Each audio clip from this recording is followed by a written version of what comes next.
இயேசு தன் சபைக்காக ஜீவனை கொடுத்தார். இயேசு தன் சபையை பிறப்பித்தார். இயேசு தன் சபையை வளர்க்கிறார். இயேசு தன் சபையோடு சபதம் பண்ணுகிறார், உடன்படிக்கை பண்ணுகிறார். இயேசு தன் சபைக்கு தலையாயிருக்கிறார். இயேசு தன் சபையை நேசிக்கிறார். இயேசு தன் சபையை வாங்கி இருக்கிறார். இவ்வளவு உரிமை பாராட்டுகிற இயேசு என்னையும் உங்களையும் அவருடைய திரு சபையிலே அங்கமாய் வைத்திருக்கிறார். அவர் சபையின் மேல் வைத்திருக்கிற உரிமை, சபையின் மேல் அவர் வைத்திருக்கிற நம்பிக்கை, சபையின் மேல் இயேசு வைத்திருக்கிற உரிமை விலையேற பெற்றது. சபை தேவனுடைய சொத்து, தேவனுடைய கண்மணி, தேவனுடைய மனவாட்டி, தேவனுடைய எதிர்காலம்.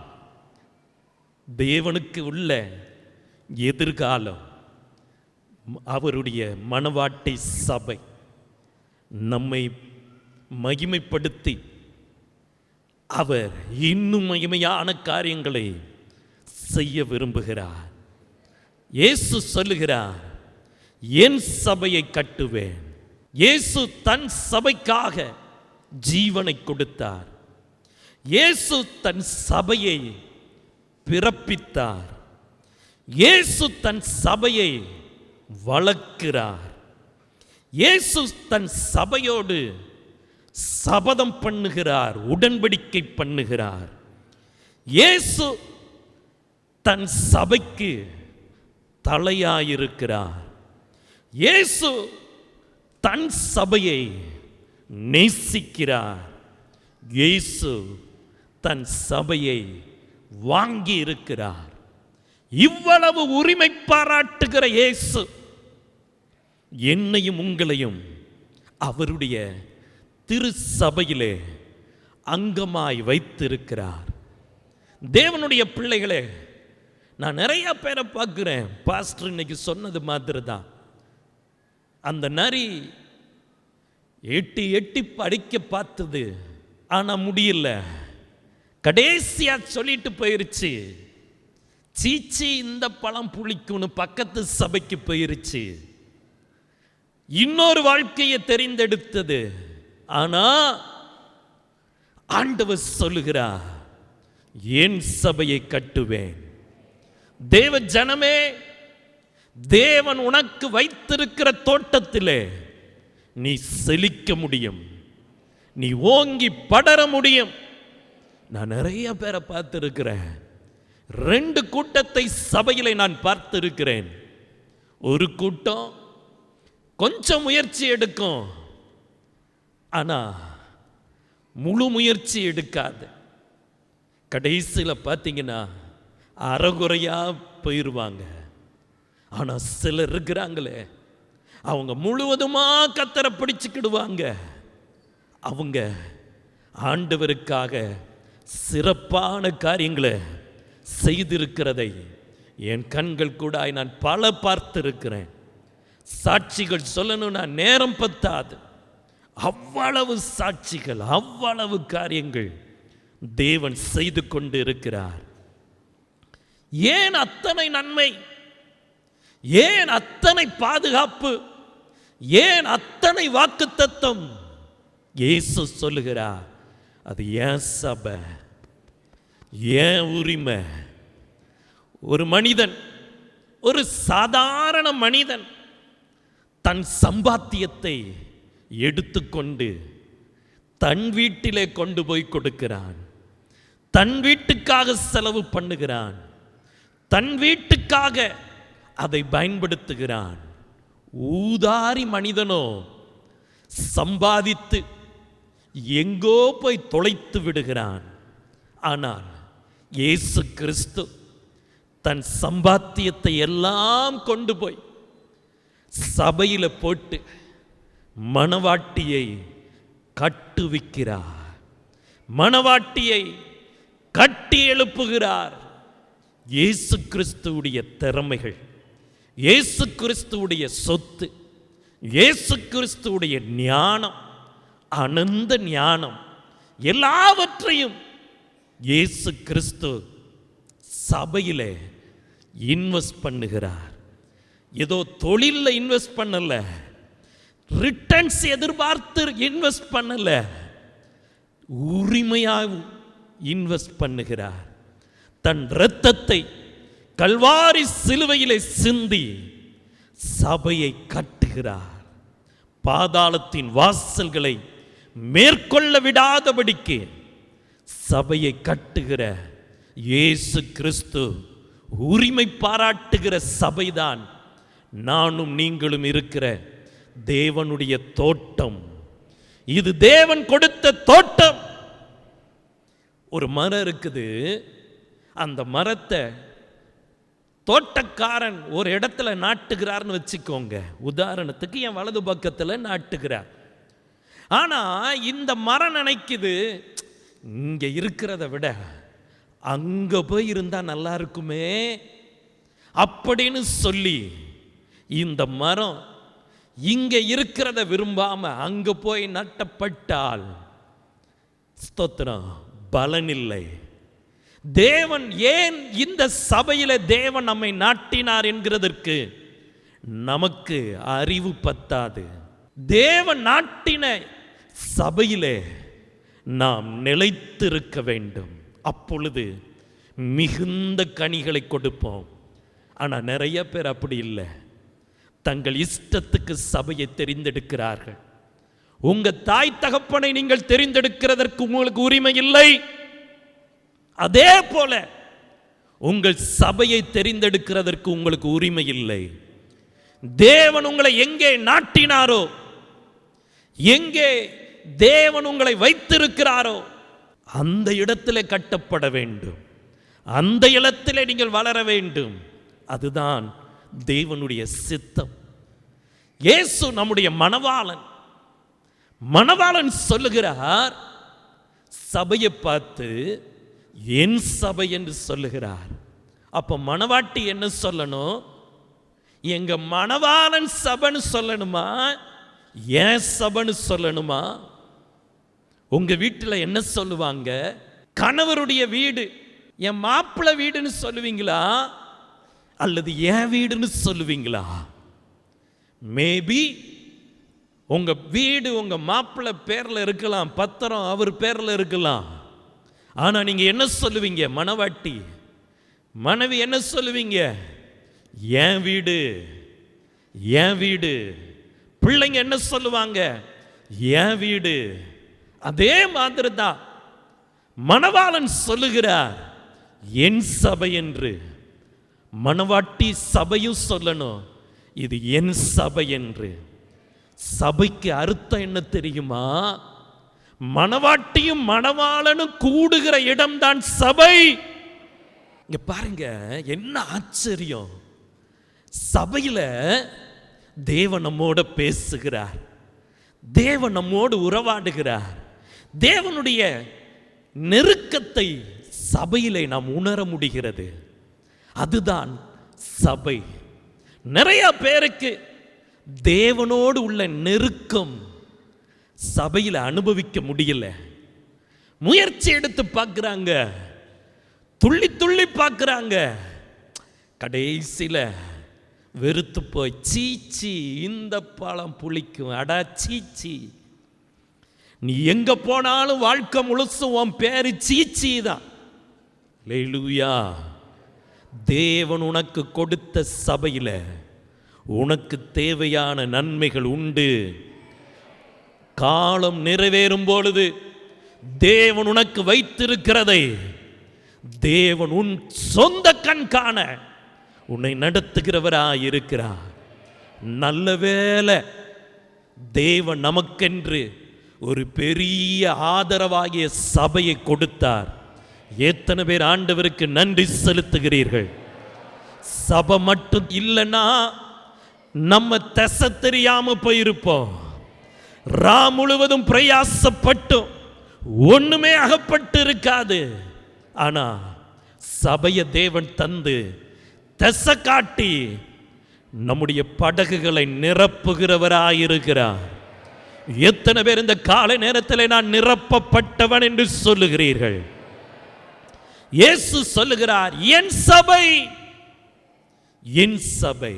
சின்ன பிள்ளைகளும் இந்த வசனத்தை புரிஞ்சுக்கிடணும். சின்ன பிள்ளைகளுக்கும் சண்டே ஸ்கூல் மாதிரி இந்த செய்திகள் இருக்கணும். எல்லா தரப்பட்ட மக்களுக்கும் செய்தி புரியணும். ஸ்தோத்திரம். ஆமா, இயேசு சபையை என் சபை என்று சொல்லுகிறார். மணவாட்டி சபையும் சொல்லணும், இது என் சபை. உரிமை பாராட்டணும். உரிமையாய் சபையை இது ஏன் சபைன்னு சொல்லணும். ஏதோ வாழ்க்கை பயணத்தில் போற வாக்கில் இங்கே கொஞ்ச நாள் இருக்கிறேன் பாஸ்டர், அதுக்கப்புறம் என் நிலைமை என்னன்னு தெரியல, அப்படி அல்ல. நீடித்த நாட்களாய் நிலைத்திருக்கிற ஒரு கிருபை, அதுதான் தேவனுடைய ஆசீர்வாதம். நீடித்த நாட்களாய் சபையில நிலைத்திருக்கிற ஆசீர்வாதம். தேவன் உங்களை விதைச்ச இடத்துல நீங்க ஓங்கி வளரணும். இயேசு கிறிஸ்து சபையை இரத்தம் கொடுத்து வாங்கினார். நானும் நீங்களும் அவர் இரத்தத்தினால இந்த சபையை உரிமை பாராட்டுகிறோம். இது என் சபை. இயேசு கிறிஸ்து இது என் சபை என்று சொன்னது மட்டுமல்ல, உன்னத பாட்டிலே சபையை குறித்து, மணவாட்டியை குறித்து மணவாளன் வர்ணிக்கக்கூடிய வர்ணனையை நாம் பார்க்க முடியும். அதிலே உன்னத பாட்டு 1ஆம் அதிகாரம் 9ஆம் வசனம், 15ஆம் வசனம், 2ஆம் அதிகாரம் 2ஆம் வசனம், 10வது வசனம், 13வது வசனம், 4ஆம் அதிகாரம் 1ஆம் வசனம், 5ஆம் அதிகாரம் 2ஆம் வசனம், 6ஆம் அதிகாரம் 4வது வசனத்திலே மணவாளன் மணவாட்டியை பார்த்து சொல்லுகிறார், என் பிரியம், என் பிரியமே, பிரியமே, என் பாசமே, என் அன்பே. சர்வ சிருஷ்டிகர், வானம் எனக்கு சிங்காசனம், பூமி எனக்கு பாதப்படி என்று சொன்னவர் சபையை பார்த்து சொல்லுகிறார், என் பிரியம், என்னுடைய அன்புக்குரிய மணவாட்டி. அந்த அளவுக்கு சர்வ வல்லமையுள்ள தேவன் வெட்கப்படாமல் சபையை சொல்லுகிறார், என் பிரியம் என்று சொல்லுகிறார். பாசத்தினால சொல்லுகிறார், என் பிரியம் என்று சொல்லுகிறார். என் பிரியம். அன்புனா என்ன சொல்லுங்க? மணவாளன் என் பிரியமேன்னு சொல்லிட்டு சும்மா போவாரா? அன்புனா என்ன தெரியுமா? Love is give. அன்புனாலே கொடுப்பது. நிறைய பேர் சொல்லுவாங்க, உன் மேல அன்பா இருக்கிறேன், அன்பா இருக்கிறேன், ஆனா ஒன்னும் கொடுக்க மாட்டாங்க, பிசுனாரியா இருப்பாங்க. கணவன் சொல்லுவார், நான் உன் மேல அன்பா இருக்கிறேன், அன்பா இருக்கிறேன்னு, வீட்டை தாம் பேர்ல எழுதிக்கிடுவார், சொத்தெல்லாம் தாம் பேர்ல வச்சுக்கிடுவார். பயம். மனைவி என்னைக்கோ நம்மளை விட்டுட்டு போயிட்டா நம்ம என்ன செய்வோம்? பயம். ஆனா இயேசு அப்படி செய்யவே இல்லை. இயேசு சபைய பிரியமா நேசித்து கொடுத்தார், கொடுத்ததெல்லாம் கொடுத்தார். தன் இரத்தத்தையும் சபைக்காக கொடுத்தார், தன் ஜீவனையும் சபைக்காக கொடுத்தார். அதுதான் குடும்ப உணவு, குடும்ப உணர்வு. என் பிரியமே என்று சொல்வதற்கு அடையாளம் என்ன தெரியுமா? என்னுடையது எல்லாம் உன்னுடையது. கணவன் சொல்லணும் மனைவியை பார்த்து, எனக்குரியது எல்லாமே உனக்குரியது தான். வாழ்ந்து காட்டணும். எனக்குரியது உனக்குரியதுன்னு பிரிச்சு காட்டக்கூடாது. இது எங்க அப்பா வீட்டில இருந்து வந்தது, இது உங்க அம்மா வீட்டில இருந்து வந்ததுன்னு சொல்லி பழகக்கூடாது. இயேசு அப்படி சொல்லல. என் சபை என்று சொன்னார், என் பிரியம் என்று சொன்னார். மணவாட்டி சபையும் சொல்லணும், இந்த சபை என் பிரியம், என் அன்புக்குரிய சபை. என் அன்புக்குரிய சபை சொல்ல முடியுதா? அப்படின்னா இயேசு என்ன செய்தார்? என் பிரியமேன்னு வாயில மட்டும் சொல்லல, தான் ஜீவனையே கொடுத்தார். யார் மேல அன்பா இருக்கிறீங்களோ நீங்க கொடுப்பீங்க, கொடுப்பீங்க. இங்க பாருங்க, இந்த சபையில எத்தனை நல்லவங்க இருக்கிறாங்க தெரியுமா? ஆண்டவருக்காக கைமாறு கருதாமல் மாசம் கொடுக்கிறாங்க. இங்க பாருங்க, ஒரு மாசம் இப்பதான் கொடுத்த மாதிரி இருக்கும், ஒரு மாசம் டக்குன்னு ஓடிரும். நான் பார்ப்பேன், திரும்பவும் கொடுப்பாங்க. ஒவ்வொரு மாசமும் ஜனங்கள் காணிக்க கொடுக்கிறத என்னால் உண்மையில நான் சொல்றேன், என்னால் ஜீரணிக்கவே முடியல. நீங்க என்ன நினைக்கிறீங்கன்னு எனக்கு தெரியல. மாதம் அந்த காணிக்கையை பார்க்கும்போது இப்பதானே கொடுத்தாங்க, அதுக்குள்ள திரும்ப கொடுக்காங்களே. அதுதான் சபை மேல வைத்திருக்கிற பிரியம். எனக்கு ஆச்சரியமா இருக்குது. நீங்க ஒவ்வொருத்தரும் ஸ்தோத்திரம், நிறைய பேர் வெளியூர் வெளிநாடுகள்ல இருந்து இந்த சபையிலிருந்து போனவங்க காணிக்கை அனுப்பும்போது அவங்க, நீங்களாவது என் முகத்தை பார்க்குறீங்க, இங்கே நடக்கிறத பார்க்குறீங்க. அவங்க எங்கேயோ இருக்கிறாங்க, நாங்கள் அவங்ககிட்ட பேசுனதும் இல்லை. ஆனால் மாதம் இந்த ஊழியத்தில் விதைக்கிறாங்க. ஏன்னா இந்த சபையை அவ்வளவு நேசிக்கிறாங்க. இந்த சபையின் மேல் உங்களுக்கு அன்பு இருந்தால் இந்த சபையிலுக்கு நீங்க காணிக்கையை கொடுங்க, தசம்ப பாகங்களை கொடுங்க. இல்லைன்னா தயவு செய்து கொடுக்காதீங்க ப்ளீஸ். கடமைக்காக கொடுக்கணும்னா எத்தனையோ இயக்கங்கள் இருக்குது, அங்க கொடுங்க. இந்த சபையில் அன்பு, இது ஏன் சபை, ஏன் பிரியம், ஏன் பாசத்துக்குரிய சபைன்னா தேவ சபையில கொடுங்க. தேவன் அதை ரொம்ப ஆசையா, ரொம்ப ஏக்கமா அதை வாங்குகிறார்.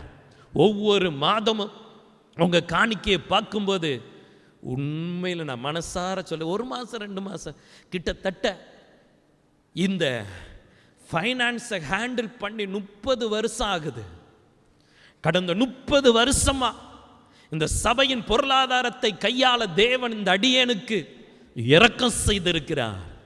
ஸ்தோத்திரம். இந்த சபையை குறித்து நான் சொல்லுவேன், இந்த சபை மக்கள் இந்த சபையை என் பிரியம் என்று சொல்லி மாதம், ஆனா நாங்க பார்க்கலனாலும் இங்க இருக்கிற நேசர், இங்க இருக்கிற அன்பர், பாசத்துக்குரிய ராஜாதி ராஜா, நம் எல்லாருடைய இளவரசர், அவரை நீங்க பார்க்கிறதுனால நீங்க காணிக்க கொடுக்கிறீங்க.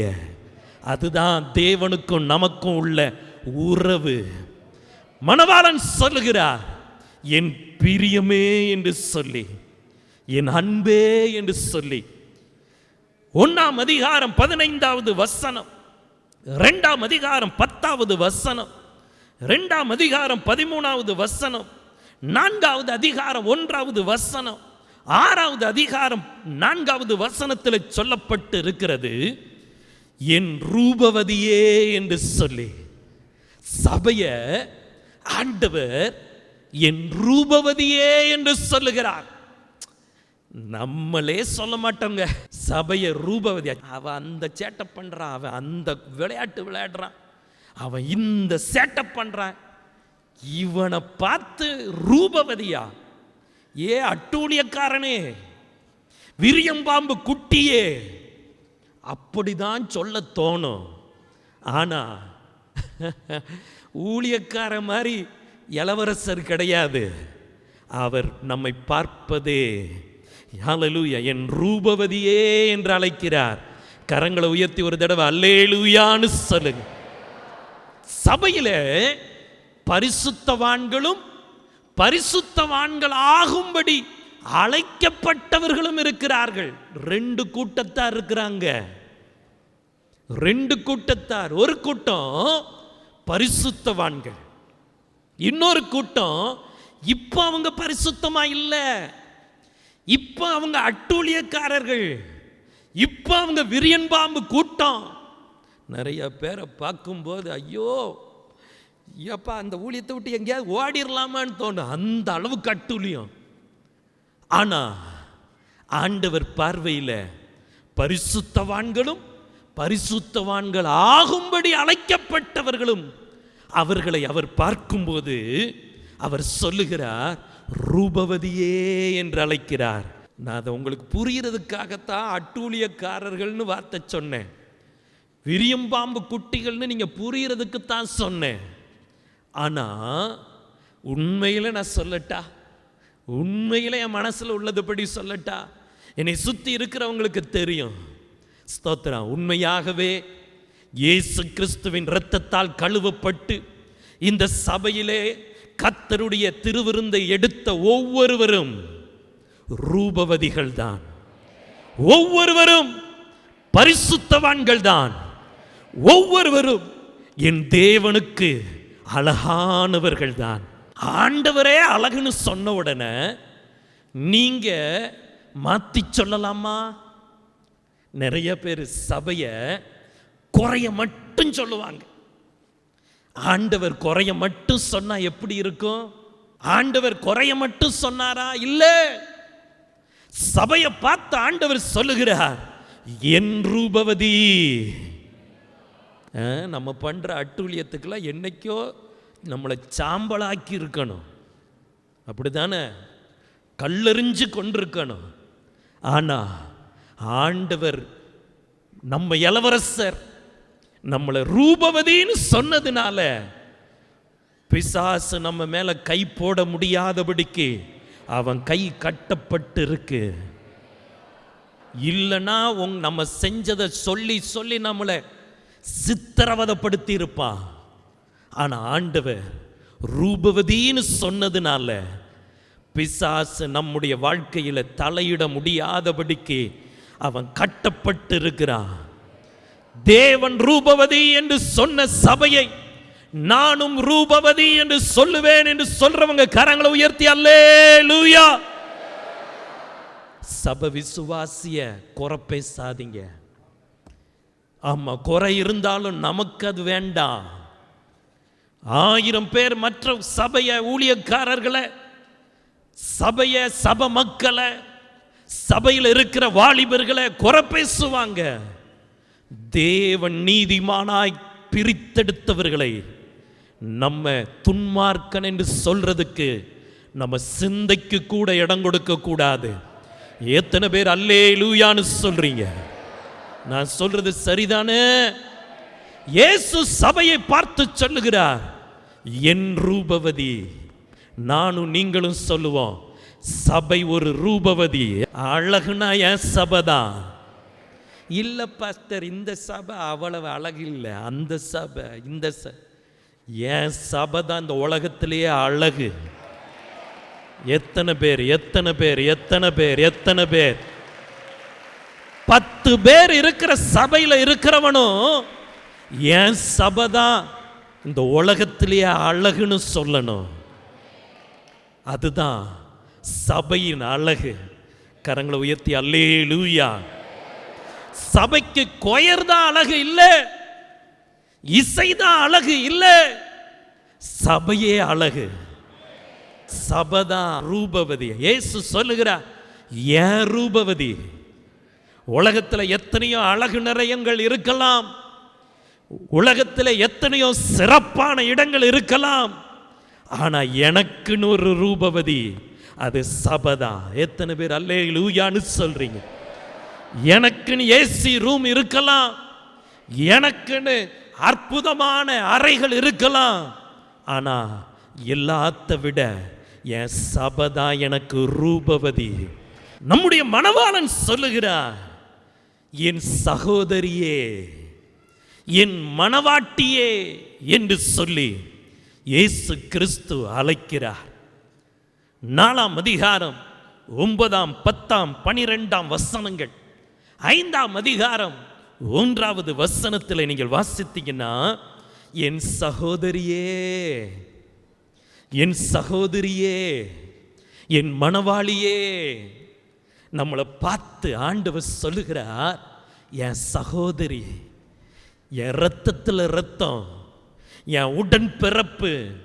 சும்மா வாயில சொல்லிட்டு போகிறவர் அல்ல, உண்மையா ஆண்டவர் கூப்பிடுகிறார். சபதா இயேசுவின் சகோதரி, சபதா இயேசுவின் மணவாட்டி. சபைய இந்த உலகம் எட்டி பார்க்க விட மாட்டார். உன்னை தொடுகிறவன் என் கண்மணியை தொடுகிறான் என்று சொன்னவர் உங்களை பிசாசு தொட விட மாட்டாருங்க. உங்க மேல கை போட விட மாட்டாருங்க.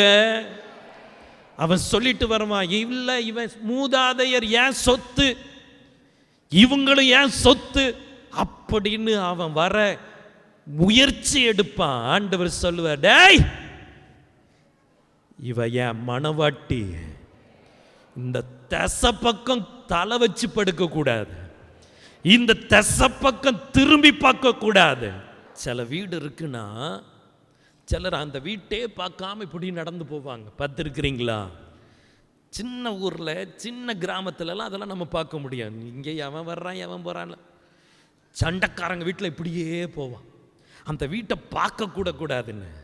அதே மாதிரி தான் பிசாசு உங்களை பார்க்க கூட முடியாதபடிக்கு அவன் கழுப்பை திருப்பி விட்டு, அல்லேலூயா, மாவு கட்டு போட்டு அவனை திருப்பி விட்ட தெய்வம். அவன் செயல் ஒன்று கூட உங்க வாழ்க்கையில பலிக்காது. இஸ்ரவேலுக்கு விரோதமான பிள்ளி சூனியம் இல்லை, குறி சொல்லுதல் இல்லை. நீங்க அவங்கிட்ட போகாதீங்க, நீங்க அவங்க முறைமையை பின்பற்றாதீங்க. ஆமா, கல்யாணம்னா அவங்க முறைமையை பின்பற்றுறது, குழந்தை பிறந்துட்டுனா அவங்க முறையை பின்பற்றுறது. அச்சுமுறுக்கு வேணும்னா கேட்டு வாங்கிக்கோங்க. நீ இத்தனை அச்சுமுறுக்கு தரணும், இத்தனை விளக்கு தரணும், இத்தனை விளக்கமாறு தரணும், இதெல்லாம் கேட்டு வாங்காதீங்க. இதெல்லாம் கொடுத்தா நல்லா இருக்கும், உரிமையா கேளுங்க. ஆமா, கொடுத்தா நல்லா இருக்கும்னு கேளுங்க. சொந்தக்காரன் கேட்கான்னு முதுகெலும்பு இல்லாம கேட்காதீங்க. எங்க சொந்தக்காரன் கேட்கான், அவன் எல்லாத்தையும் கேட்பான். ஆமா, நீ நல்லா இருக்க கூடாதுன்னு அவன் எல்லாத்தையும் கேட்பான். அதனால அவன் கேட்கிறான்னு புறஜாதிகளுடைய முறைமையை நீங்கள் பின்பற்றாதிருங்கள். மோதிரம் போட கேட்பான், கொலுசு போட கேட்பான், வளையலை போட கேட்பான், வளக்காப்பான், வளையலை போட சொல்லுவான், எல்லாம் சொல்லுவான். ஏன்னா அப்பந்தானே பிசாசு சொல்லிட்டு வர முடியும். பாரு, ஆண்டவர்கிட்ட சொல்லுவான், ஆண்டவரே உங்ககிட்ட வந்த பிறகு என் காரியம் தானே அவன்கிட்ட இருக்கு, அப்போ கற்ப காலத்தில் எனக்கு உரிமை இருக்குல்லன்ட்டு வருவான். ஒரு உரிமை கொடுக்க கூடாது. நானும் நீங்களும் அவருடைய மணவாட்டி. கரங்களை உயர்த்தி ஒரு தடவை அல்லேலூயா. அவர் சொல்லுகிறார், என் மணவாட்டி யார் தெரியுமா? என் புறாவே என்று சொல்லுகிறார். கரங்களை உயர்த்தி அல்லேலூயா. என் புறாவே சொன்னது யார்? நம்ம இளவரசர், நம்ம இளவரசர் சொல்லுகிறார், இயேசு சொல்லுகிறார். ஆமா, நம்ம உரிமைக்காரர் சொல்லுகிறார், நம்மளை பார்த்து சொல்லுகிறார், என் புறாவே. ஆமா, நம்ம உண்மையில புறாவா? நம்ம ரூம் போட்டு யோசிச்சு எதிரிய பழி வாங்கக்கூடியவர்கள். ஒருத்தனை குறி வச்சிட்டோம்னா குறி தப்பாது. அவ்வளவு தூரம் விஷம், நம்ம பார்த்தாலே விஷம். ஆனா நம்மளை பார்த்து இளவரசர் என்ன சொல்றாரு? என் புறாவேன்னு சொல்றாரு. கண்டங்காக்கா மாதிரி நம்ம இருந்தாலும் அவருக்கு தெரியும், இன்னைக்கு கண்டங்காக்கா தான், ஆனா நான் வரும்போது இவ புறாவா வந்து என்கிட்ட வருவா, பரிசுத்த வாட்டியா என்கிட்ட வருவா அப்படின்னு தெரிஞ்சனால தான் இங்க கொண்டு வந்து வச்சிருக்கிறார். நம்ம பண்ற சேட்டைக்கெல்லாம் நமக்கே இந்த பரிசுத்த சபையில் இருக்க வெக்கமா இருக்கும். அதனால தான் நிறைய பேர் தங்கள் மனைவியை ரோட்டிலேயே இறக்கி விட்டுட்டு, நீ போமா, எனக்கு வர்றதுக்கு வெக்கமா இருக்கு அப்படின்னு போறாங்க. அப்படி போகக்கூடாது, சபைக்குள்ள வரணும். இன்னைக்கு கண்டங்காக்கா மாதிரி இருந்தாலும் ஒரு நாள் புறாவை போல தேவன் மாற்றுவார். புறா மாதிரி மாத்திருவாரு. நம்மளும் சபையை பார்க்கும்போது என் புறாவே அப்படின்னு சொல்லணும். இரவும் பகலும் உங்க கனவுல புறா வரணும், கழுகு வரக்கூடாது. சிலர் கனவுல ஆந்த வந்து கண்ணை உருட்டிக்கிட்டு இருக்கு, உன்னை என்ன செய்கிறேன் பாரு. புறா புறா உங்க கனவுல வரணும்னா சபைய புறாவா நினைக்கணும். உங்க வீட்டை சுற்றிலும் புறா அப்படியே பறக்கணுமா, சபைய புறாவா நினைக்கணும். அல்லேலூயா. என் சபை தான் எனக்கு புறா, கட்டடம் அல்ல. தேவ ஜனங்கள் கூடி வரும்போது தேவன் பேசுறாரே, ஒரு விதமான வாசம் அடிக்குதே, ஒரு விதமான ஸ்தோத்திரம் அழகு வெளிப்படுதே, தேவ சத்தம் கேட்குதே அப்படின்னு சொல்லிட்டு ஸ்தோத்திரம் ஆண்டவருக்கு காத்திருக்கணும். கரங்களை உயர்த்தி அல்லேலூயான்னு சொல். இந்த இளவரசர் சொல்லுகிறார், என் உத்தமியே என்று சொல்லுகிறார். களங்கமில்லாதவளே. சபையில் இருக்கிற நம்ம எல்லாம் இருதயம் எப்படி இருக்கணும்னு ஆண்டவர் விரும்புகிறாரு? களங்கமில்லாதவர்களா இருக்கணுமா? அல்லேலூயா. தெளிந்தவர்களா இருக்கணும். சின்ன காரியத்துக்கும் பதறக்கூடாது. எத்தனை பெரிய இடி பக்கத்தில் விழுந்தாலும் பதறக்கூடாது. கலக்கமில்லாத, களங்கமில்லாத உத்தமியா. எத்தனை சோதனை வந்தாலும் அப்படி தட்டி விட்டுட்டு போற மாதிரி இருக்கணும். ஆபீஸ்ல வேலை செய்யும் போது சும்மா கவர் வரும், சரி பரவாயில்லை நம்ம இப்படி வாங்கிக்கிடுவோம். அப்படி இருக்கக்கூடாது. நம்ம எப்படி இருக்கணும்? உத்தமியா இருக்கணும். யார் பார்க்காங்களோ பார்க்கலையோ நமக்குள்ள இருக்கிற உத்தமம். உத்தமம் அப்பா அம்மா பார்க்கிறாங்களோ இல்லையோ, மனிதர்கள் பார்க்கிறாங்களோ இல்லையோ, நம்ம இருதயத்தில் இருக்க வேண்டிய உத்தமம். சபையின் அழகு உத்தமம். சபையின் விசுவாசியின் அழகு உத்தமம். மண்டையில் ஒண்ணுமே இருக்கக்கூடாது. மண்டையில் கணக்கே பார்க்கக்கூடாது. கணக்கு பார்க்கிறவன் தான் உத்தமத்தை இழப்பான். அதாவது வாழ்க்கை கணக்கு. பொதுவா பணம் இருக்கிறவங்க என்ன செய்வாங்க? பணத்தை கொடுத்தா இது கிடைக்கும், பணம் நான் கொடுக்கிறேன், எனக்கு இது வேணும். பணம் இருக்கிறவங்களுடைய மனநிலை அதே மாதிரி. சபைக்கு வருவாங்க, காணிக்க தசம பாகங்களை கொடுப்பாங்க. அவங்க என்ன நினைப்பாங்க? நான் கொடுக்கிறேன், எதிர்பார்க்கிறேன். கொடுக்கிறவன் எதிர்பார்க்கிறான். ஏன்னா அவன் புத்தி அது. காணிக்க நான் கொடுக்கிறேனே, என் வருமானத்தில் என்ன லாபம் இருக்கு? காணிக்க கொடுக்கிறேனே, இந்த சபை என்னை எப்படி கனம் பண்ணுது? காணிக்க கொடுக்கிறேனே, பாஸ்டர் என்னை எப்படி கனம் பண்ணுகிறார்? கொடுக்கிறவன் எதிர்பார்ப்பான். ஆனா உத்தமன் அப்படிப்பட்டவன் அல்ல. உத்தமன் கொடுக்கிறது எதிர்பார்த்தல்ல, அவன் ஆண்டவர் மேல இருக்கிற அன்புல கொடுப்பான். கணவனுக்கு அள்ளி அள்ளி சோறு போடுறமே எதுக்கு? அப்பந்தான் இவர் போய் நல்லா வேலை செஞ்சு வரும்போது இருட்டுக்கடை அல்வா வாங்கிட்டு வருவாருன்னு சொல்லி சமைச்சு போடுற பெண் சரியில்லாதவள். என் கணவருக்கு நான் கொடுப்பேன் அப்படின்னு சொல்லி அள்ளி அள்ளி போடுமே பாருங்க மனைவி. அதுதான் ஒரிஜினல். அதான் ஒரு என்கேஜ்மெண்ட்டில் சொன்னேன், ஒழுங்கா ஜோம் பண்ணீங்கன்னா கல்யாணமான முதல்ல இருந்தே மனைவி கிடைக்கும். உங்களுக்கு ஒரிஜினல் மனைவி கிடைக்கும். இல்லை 7 வருஷம் கழிச்சு தான் கிடைக்கும், சிலருக்கு 10 வருஷம் கழிச்சு தான் கிடைக்கும், சிலருக்கு வாழ்க்கை முழுசும் கிடைக்காமலே போயிடலாம். மனைவி இருக்கும், ஆனால் அந்த மனைவி புத்தி என்னதான் இருக்கும்? இவ்வளவு சோறு போட்டால் இவ்வளவு அல்வா கிடைக்கும், இவ்வளவு பொரியல் வச்சா இத்தனை பட்டுப்புடவை கிடைக்கும், இத்தனை கறிக்குழம்பு வச்சா இவ்வளவு நகை கிடைக்கும். என் புருஷனுக்கு, என் கணவனுக்கு நான் அள்ளி அள்ளி கொடுப்பேன். கணவருக்கு கணக்கு பார்க்காம கொடுப்பேன். அவர் மிச்சம் வச்சாலும் பரவாயில்லை. சரிதான். நான் நிறைய பேர் அவர் மிச்சமே வைக்க விடுறதில்லை. அவர் அரை வயிறை மட்டும் நிரப்பிட்டு போருமையா, அதுவும் எடுத்து வைக்கிறதும் கிடையாது. அரை வைத்த மட்டும் நிரப்புற மனைவிமாராக இருக்கக்கூடாது, முழு வைத்தையும் நிரப்பணும். அவர் மிச்சம் வைக்கணும். அந்த அளவுக்கு உத்தமியா இருக்கணும். சபைக்கும் குடும்பத்துக்கும் சேர்த்தே பேசுறேன். சபை உத்தமி. ஒரு தடவை ஆமேன்னு சொல்லுங்க. எதிர்பார்த்து அன்பு கூறுகிறவர் அல்ல.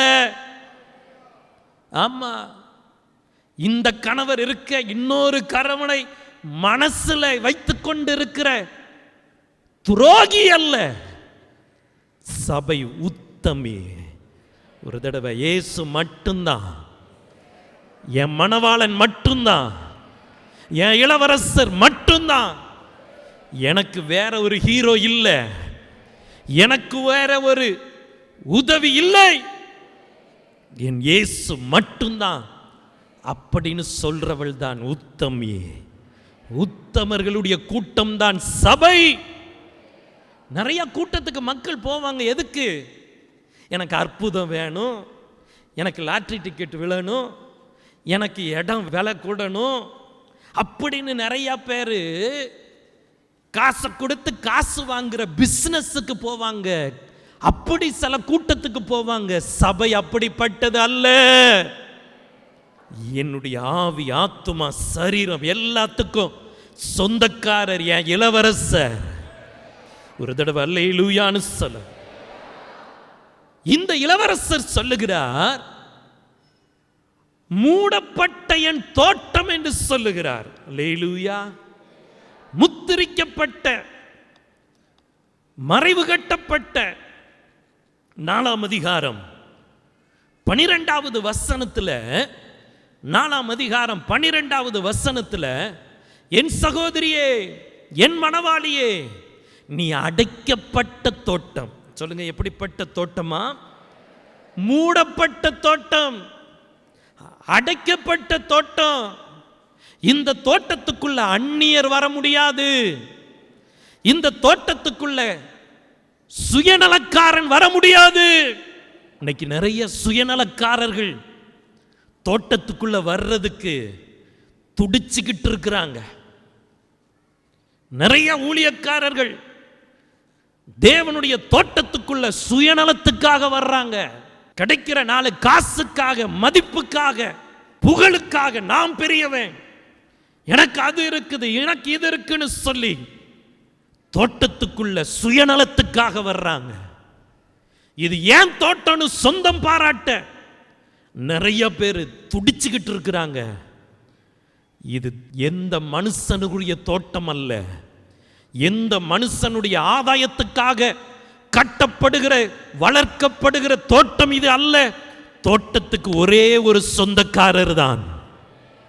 இந்த தோட்டத்துக்கு ஒரே ஒரு சொந்தக்காரர் தான். நாங்க நினைச்சிருந்தா எங்க கதையெல்லாம் நல்லா சொல்லியிருப்போம், எங்க தியாகம் எல்லாம் சொல்லியிருப்போம். நாங்க உங்களுக்கு முன்னாடி ஒரு பெரிய ஹீரோ, பெரிய மகான், ஒரு பெரிய சோத்திரம் இப்படிலாம் போட்டு காமிச்சிருப்போம். ஒருத்தர் எங்களை நினைக்க கூட கூடாது. ஒருத்தர் கனவுல நாங்க வரக்கூடாது.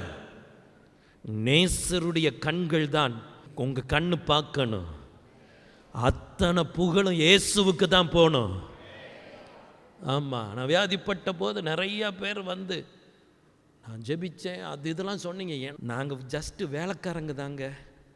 திரும்ப நான் சொல்கிறேன், நாங்கள் ஜஸ்ட் வேலைக்காரங்க. எங்கள் மனசின்படி அப்படி தான் இருக்குது. 24 மணி நேரமும் வேலை செய்கிறோம். எப்பவும் தேவனுக்காக உழைச்சிக்கிட்டே இருக்கிறோம். வேலைக்காரங்க தான். கனம், துதி, புகழ், நீங்க கொடுக்கிற ஒவ்வொரு காசும், நீங்க கொடுக்கிற ஒவ்வொரு காசும் உரிமைக்காரர் அவர் மட்டும்தான்.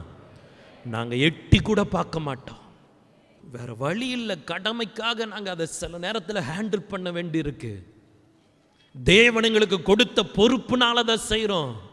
மற்றபடி அதை தொடுறதுக்கு எங்களுக்கு உரிமையே இல்லை. உரிமையே இல்லை. உங்க ஸ்தோத்திரங்களை கேட்கறதுக்கு எங்களுக்கு உரிமையே இல்லை. சிலர் என்னைய பாஸ்டர்னு சொல்லுவாங்க.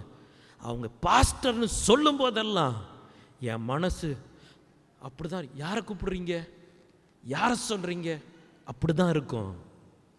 ஆனா இன்னைக்கெல்லாம் ஊழியத்துக்கு வந்து ஒரே வருஷத்துல பிஷப், பிஷப்பம்மா, பிஷப்பையா அப்படி சொல்ல கேட்கிறாங்க. என் மகிமையை வேறு ஒருவனுக்கும் கொடேன், ஏனென்றால் என் தோட்டம் அடைக்கப்பட்ட தோட்டம். அந்த இடத்துல மனுஷன் முக்கியமே கிடையாது. நான் இல்லைன்னா இன்னொருத்தர், நாங்க இல்லைன்னா இன்னொருத்தர். அவருடைய வேலைக்காரங்களை தேவன் வைப்பார். மனுஷன் மனுஷன்தான், தேவன் தேவன் தான். இந்த தோட்டத்தில் வர்ற வாசனை கூட நுகர்றதுக்கு எங்களுக்கு உரிமை இல்லை. மாஸ்க் போட்டிருக்கிறோம், ஆவிக்குரிய மாஸ்க் போட்டிருக்கிறோம். உங்க வாசனை, நீங்க புகழ்ற ஒரு வாசனை கூட நாங்க முகரக்கூடாதுன்னு தேவன் எங்களுக்கு கற்றுக் கொடுத்து தான் சின்ன வயசுல இருந்து இன்னைக்கு வர வளர்த்து வர்றார். நாங்க நினைச்சிருந்தா பெருமையா நடந்திருக்கலாம். உங்க மனசுல 24 மணி நேரமும் குடியிருக்கிறதுக்கு என்னெல்லாமோ செஞ்சிருக்கலாம். அதெல்லாம் எளிது. அடைக்கப்பட்ட தோட்டம் இந்த சபை. இந்த சபையை குறித்து பயபக்தியோடு கரங்களை உயர்த்தி அல்லேலூயான்னு சொல்லு. வெறும் உதடுல பேசல, என் மனசுல இருந்து பேசுறேன். நான் இப்படி பேசணும்னு வரல, ஆவியானவர் பேசுகிறார். பேசுறது நாங்க அல்ல, எங்களுக்குள்ள இருந்து ஆவியானவர் பேசுகிறார். இதை கவனிச்சு கேட்டுக்கிட்டே தான் நாங்க பேச வாயை ஆண்டவர் கையில கொடுத்திருக்கிறோம். இயேசு என்ன பேசுறாருன்னு நாங்க கேட்டு கேட்டு நாங்க உங்களோட பேசுறோம். கரங்களை உயர்த்தி அல்லேலூயான்னு சொல்லு. இது மூடப்பட்ட தோட்டம், அடைக்கப்பட்ட தோட்டம். சபைக்குள்ள இருக்கிறவன், சபையை நேசிக்கிறவன், சபையை மதிக்கிறவன், பிசாசு அவனை தொட முடியாது, தொடவே முடியாது. ஒருவேளை சோதனை வரலாம், ஒருவேளை வியாதி வரலாம், அது எல்லாம் உங்க ஆசீர்வாதத்துக்கு தான்.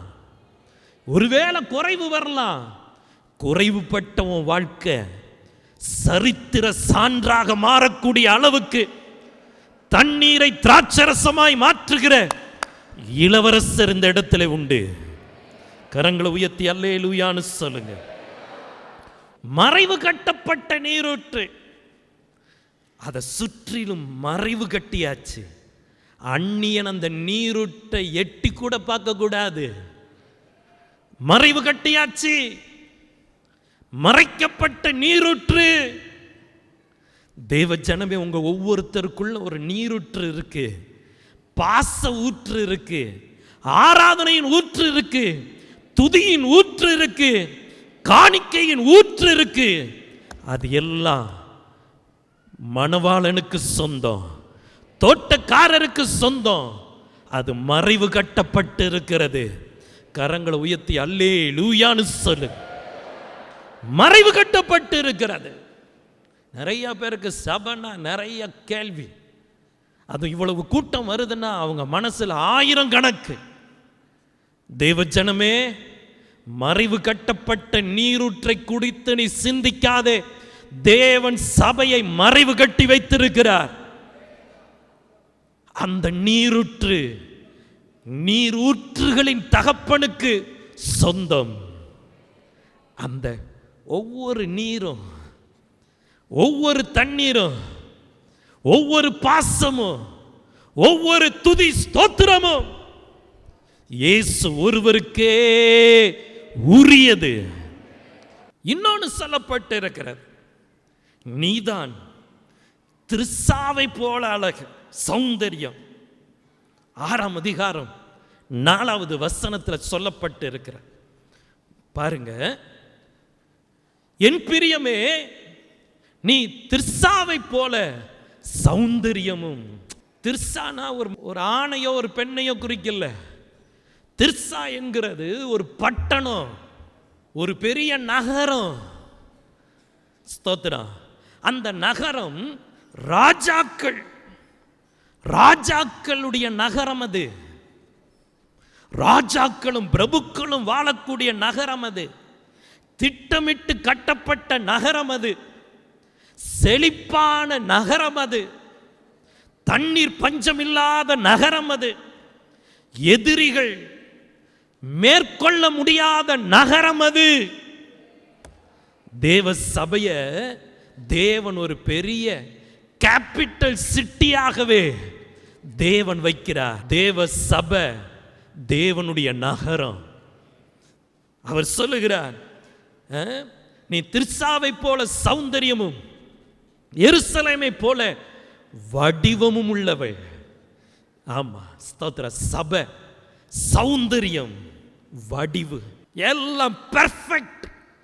ஒரு இன்ச்சு கூட கோணாது, ஒரு மில்லிமீட்டர் கூட தப்பாது. பெர்ஃபெக்ட். தேவ சபை சௌந்தரியம் உள்ளது. தேவ சபை வடிவம் உள்ளது. நீளம், அகலம், உயரம் எல்லாம் பெர்ஃபெக்ட். ஒருவேளை நீங்க பார்க்கிற இது சாதாரணமா இருக்கலாம், ஆனா தேவ சபை பெர்ஃபெக்டா கட்டப்பட்டது. கரங்களை உயர்த்தி அல்லேலூயான்னு சொல். வடிவமா கட்டமைக்கப்பட்டது, திட்டமிட்டு கட்டமைக்கப்பட்டது. அது ஒரு பெரிய நகரம். சொல்லுங்க அல்லேலூயா. சொல்லுங்க, நான் ஒரு நகரம், அழகான நகரம். யாருக்கு டெல்லி பார்க்க ஆசை? யாருக்கு பாம்பே பார்க்க ஆசை? யாருக்கு நியூயார்க் பார்க்க ஆசை? யாருக்கு சிட்னி பார்க்க ஆசை? பெரிய பெரிய நகரங்களை பார்க்க ஆசையா இருக்குதா? சபைக்கு வாங்க. உண்மையை சொல்லட்டா, வெளிநாட்டில் என்னைய நகரங்களை கூட்டு போய் காட்ட ஒரே ஒரு தடவை போயிருக்கிறேன், 1-2 தடவை போயிருக்கிறேன். எனக்கு அதிலெல்லாம் இன்ட்ரெஸ்டே இல்லை. ஏன் தெரியுமா? தேவ சபையை மாதிரி ஒரு நகரத்தை நான் உலகத்தில் பார்த்ததும் இல்லை, பார்க்க போறதும் இல்லை. தேவ சபை ராஜரீகமான நகரம். தேவ சபைதான் தலைநகரம். தேவ சபைதான் சௌந்தரியமான நகரம். நிறைய பேருக்கு டிராவலிங் ரொம்ப ஆசை. நிறைய இடத்துக்கு எக்ஸ்ப்ளோர் பண்ணணும், டிராவல் பண்ணணும். உங்க ஹாபி என்ன? டிராவலிங் அப்படி சொல்லுவாங்க. நானும் கிட்டத்தட்ட காரில் நான் டிரைவ் பண்ணி ஒரு 4 லட்சம் 5 லட்சம் கிலோமீட்டர் ஓட்டி இருக்கிறேன். ஸ்தோத்திரம். எனக்கும் டிரைவ் பண்ணுறதுக்கு அங்கங்கே பார்க்க ஆசை தான். ஆனால் எல்லாவற்றை விட என் கண்ணுக்கு ஒரே ஒரு அழகான இடம், அது தேவ சபை. அந்த சபை அழகு, அந்த வடிவு உலகத்தில் எங்கேயுமே பார்க்க முடியாது. அதனால தான் எனக்கு எங்கேயுமே போகிறதுக்கு ஆசையே இல்லை. ஞாயிற்றுக்கிழமையை விட்டுட்டு எனக்கு வேற ஒரு ஆசை இல்லவே இல்லை. ஆண்டவர் ஆராதிக்கும் போது ஒரு பிரம்மாண்டமான ஒரு நகரத்தில் இருக்கிற உணர்வு, எதிரிகள் தூரத்தில் தெரியுமா, தூரத்தில் எதிரி தெரியுமா, அவன் ஆணு பார்த்துக்கிட்டு இருக்க வேண்டியதுதான். அந்த சூரியனை பார்த்து நாய் லொல்லு லொல்லுங்கோ, அந்த மாதிரி தான் சில சுற்றி லொல்லு லொல்லுங்கோ. அது நமக்கு கவலையே இல்லை. ஒரு தடவை கரங்களை உயர்த்தி அல்லேலூயா. நானும் நீங்களும் நகரம். கடைசி 2 பாயிண்ட் ரொம்ப முக்கியமானது. 6ஆம் அதிகாரம் 4வது வசனம், 6ஆம் அதிகாரம் 10வது வசனம் பார்த்தீங்கன்னா, 4வது வசனத்தை பாருங்க. கொடிகள் பறக்கும் படையை போல கெடி உள்ளவள். மணவாட்டி யாரா? கொடிகள் பறக்கக்கூடிய படையை போல கெடி உடையவள், கம்பீரமுடையவள், பயங்கரமான சேனை. ஒரு நாட்டை தாக்குறதுக்கு அப்படி குதிரைகளோடு அந்த புழுதியை கிளப்பிட்டு அப்படி வரும்போது ஸ்தோத்திரம். எப்படிப்பட்ட கம்பீரமா வருமோ அதே போலதான் தேவ சபை. கொடூரமான மிக பயங்கரமான சேனையை போல கம்பீரமான சேனை தான் தேவனுடைய சபை. சபையை சும்மா நினைச்சிடாதீங்க. சபை ஒரு ராஜகுமாரத்தி. ராஜகுமாரத்தி. நீ அவர்களிடத்தில் போகாமல் அவர்கள் உன்னிடத்தில் வருவார்கள். சும்மா நினைச்சுக்கிடாதீங்க. சபைய கோல நினைச்சுக்கிடாதீங்க. எத்தனையோ எதிர்ப்புகளை பார்த்தவனா, எத்தனையோ மனிதர்களை பார்த்தவனா, யார்கிட்டையும் மண்டியிடாம எல்லாத்திலையும் ஜெயிக்க தான் தேவன் உதவி செய்திருக்கிறார். நீ அவர்களிடத்தில் போகாமல் அவர்கள் உன்னிடத்தில் வருவார்கள். நீ ராஜகுமாரத்தி. ஒரு தடவை எழுந்து நில்லுங்க.